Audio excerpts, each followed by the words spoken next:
हर हर महादेव। हार्दिक स्वागत करती हूँ आप लोग का अपने चैनल पे। महादेव जी की कृपा से आप लोग सकुशल अच्छे होंगे। आज मैं बताने वाली हूँ सावन माह में भगवान शिव के पंचमुख अवतार की प्रसंग, जो कि मनुष्य के भीतर शिव भक्ति का जागृत करता है। प्लीज़ मेरे चैनल पर बने रहे, मेरे चैनल को सब्सक्राइब, वीडियो को लाइक कर दे। चलिए शुरू करती हूँ। अपने 5 मुख्य रूपी वशिष्ठ मूर्तियों का रहस्य माता अन्नपूर्णा को बताते हुए भगवान शिव कहते हैं, ब्रह्म मेरे अनुपम भक्त है। उनकी भक्ति के कारण मैं प्रत्येक कल्प में दर्शन देकर उनकी समस्या का समाधान करता हूँ। जगत के कल्याण की कामना से भगवान सदाशिव के विभिन्न कल्पों में अनेक अवतार हुए और यही भगवान शिव की 5 वशिष्ठ मूर्तियाँ हैं। भगवान शिव का विष्णु जी से अनंत प्रेम है। शिव तामस मूर्ति है और विष्णु सत्य मूर्ति है, मगर एक दूसरे का ध्यान करने से शिव श्वेत वर्ण के हैं और विष्णु श्याम वर्ण के हो गए। ऐसा माना जाता है कि एक बार भगवान विष्णु ने अत्यंत मनोहर किशोर का रूप किया। भगवान विष्णु का द्वारा धारण किए इस मनोहर रूप को देखने के लिए चतुरानन ब्रह्मा बहुमुख वाले अनंत सहस्त्राक्ष इंद्र और देवता आए और प्रसन्न हुए। सभी देवताओं ने एक मुख वाले की अपेक्षा भगवान के रूप माधुर्य का अधिक आनंद लिया। सभी को इस रूप को देख आनंद लेते देख भगवान सदाशिव महादेव जी ने सोचने लगे कि यदि मेरे भी अनेक मुख और नेत्र होते तो मैं भगवान के इस किशोर रूप का सबसे अधिक दर्शन करता। भगवान शिव के मन में इस इच्छा के उत्पन्न होते ही पंचमुख हो गए। इच्छा से उत्पन्न भगवान शिव के 5 मुख 2 जात वामदेव, तत्पुरुष, अघोर और ईशान हुई और प्रत्येक मुख में 3-3 नेत्र बन गए। भगवान शिव तभी से पंचानन या पंचवक्त्र कहलाने लगे। भगवान शिव के 5 मुख चारों दिशाओं और 5वां मध्य है। भगवान शिव का पहला मुख पश्चिम दिशा में है और जो कि सद्योजात और यह बालक के समान स्वच्छ और शुद्ध और निर्विकार है। उत्तर दिशा का मुख वामदेव है। वामदेव अर्थात विकारों का नाश करने वाला। दक्षिण मुख अघोर है। अघोर का अर्थ निंदित कर्म करने वाला, निंदित कर्म करने वाला, जो भगवान शिव की कृपा से नंदित कर्म को शुद्ध बना लेता है। भगवान शिव के पूर्व मुख का नाम तत्पुरुष है। तत्पुरुष का अर्थ है अपनी आत्मा में स्थित रहना। वहीं अंतिम ऊर्ध्व मुख का नाम ईशान है। ईशान का अर्थ है स्वामी। भगवान शंकर के 5 मुखों से ऊर्ध्व मुख ईशान दुग्ध जैसा रंग, पूर्व मुख वाला तत्पुरुष पीत वर्ण का, दक्षिण मुख वाला अघोर नील वर्ण का, पश्चिम मुख वाला सद्योजात श्वेत वर्ण का और उत्तर मुख वाला वामदेव कृष्ण वर्ण का है।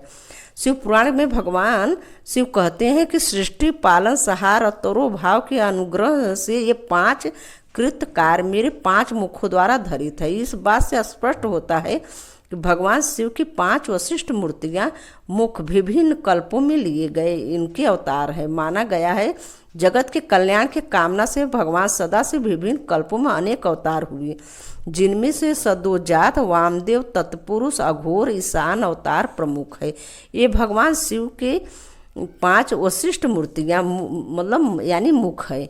अपने 5 मुख रूपी वशिष्ठ मूर्तियाँ का रहस्य माता अन्नपूर्णा को बताते हुए भगवान शिव कहते हैं, ब्रह्मा मेरे अनुपम भक्त हैं। उनकी भक्ति कारण मैं प्रत्येक कल्प में दर्शन देकर उनकी समस्या का समाधान करता हूँ। आगे गाइस मैं बताने वाले हूँ महादेव को क्या क्या सावन महीने में क्या क्या अर्पित करने से मनोकामना पूर्ण होती है। जब महादेव को अर्पित किए जाने वाले द्रव्यों के लाभ भी अलग अलग होते हैं। मन में विवाह की इच्छा है तो दूध, बेलपत्र, गंगा जल, समी पत्र और नारियल पानी वाला रहना चाहिए। भांग मतलब सूखा नहीं रहना चाहिए।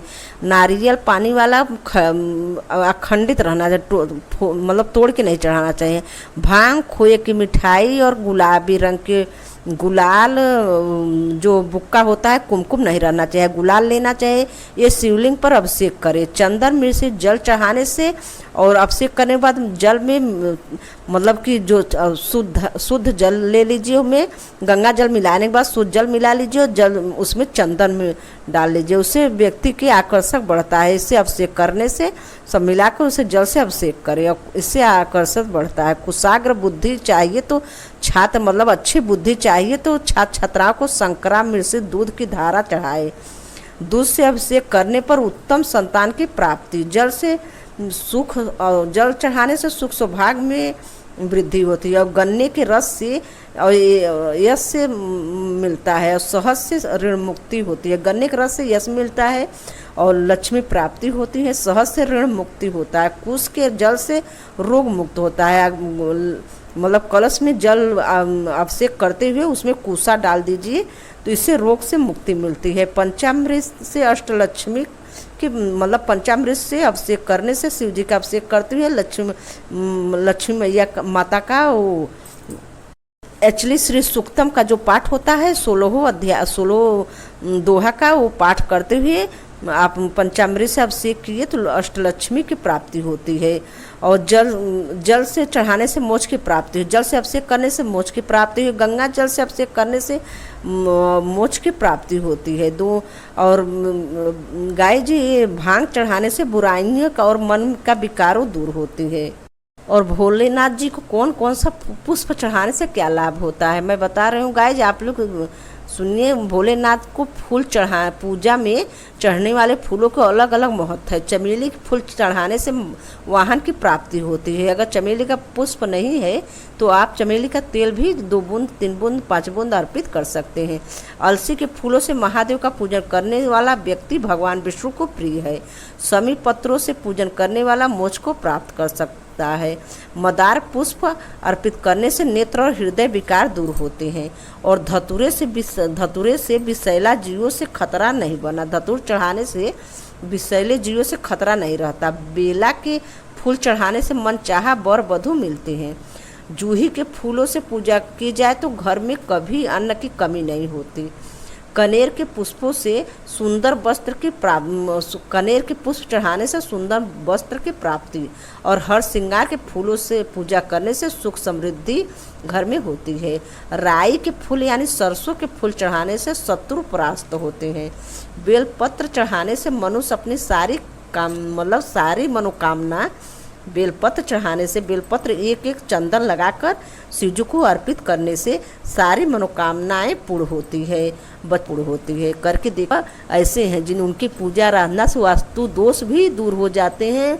जिन भक्तों के वास्तु दोष घर में हो, सुख शांति के लिए शिवलिंग से अभिषेक करने के बाद जलहरी के जो जल है वो घर में लाकर उसे ओम नमः शिवाय, कराल महाकाल काल कृपालु, ओम नमः शिवाय मंत्र जपते हुए पूरे भवन में छिड़काव करना चाहिए। ऐसा करने से वहाँ उपस्थित सभी नकारात्मक शक्तियाँ दूर हो जाती है। कार्य में विघ्न बाधा, आपसी कलह, रोग आदि परेशानी दूर करने के लिए घर के उत्तर पूर्व ईशान में ब्रह्म स्थान पर रुद्राभिषेक अगर करवा रहे हैं तो करना चाहिए। और घर परिवार में भगवान शिव की कृपा बनी रहेगी। धन का आगमन होता है। इसके लिए घर की पूर्व उत्तर दिशा बाएं कोण में दिशा में आप अपना मंदिर, घर का जो मंदिर है वो आप अच्छे से साफ सफाई करके दीपक जलाकर रखना चाहिए। शाम को मुख्य दरवाजे पर भी दीपक गाय जलाइए। और जो किचन में घड़ा है, आरो है, कुछ भी है, वहाँ एक दीपक जलाइए। सावन भर तो जलाइए शाम के समय, और नहीं तो अमावस्या पूर्णिमा पे जलाइए। और सावन भर अगर जलाएंगे तो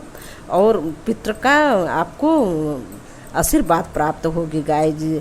और शाम के समय इसके नीचे घी का दीपक जरूर जलाए, तुलसी माता के नीचे। गाय सावन में शिव जी के पूरे भाव से पूजा करने से शिव की कृपा प्राप्त होती है। शिव जी जो बच्चे लोग अभिषेक करेंगे उन हर मनोकामना पूर्ण होगी।